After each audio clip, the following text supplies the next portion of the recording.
नमस्कार शेतकरी बंधुवांनो. आज बघा, आज आपल्या हार्वेस्टरनी तुरीची कटिंग चालू आहे आणि थोड्याच वेळात आता जो मागचा भुसा बॉक्स आहे त्या भुसा बॉक्समधला भुसा खाली करणार आहे आता मशीन. बघा कितीही जास्ती डेट राहिलं तरी मशीन आपली काम करते. याला मोटराइज कटर बार दिलेला आहे आणि त्यासोबतच तुम्हाला सगळ्या शेतकरी बंधुवांना एक हे असेल की तुमची जी तुरीची काडी आहे ती काडी तुमच्या मागच्या टँकमध्ये येणार का, म्हणजे कुटारात काडी येणार का?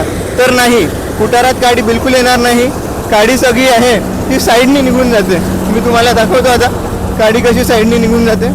तर या प्रकारे बघा, काडी पूर्ण साईडनी निघून जाते. बघू शकत आहे तुम्ही काडी कशी निघत आहे. कटिंग स्पीड खूप फास्ट आहे. आता बघा बघा कुटार खाली करायचं, एक नंबर असं कुटार निघते छानपैकी. आणि आता 10 टनाची याची टँक कॅपॅसिटी आहे.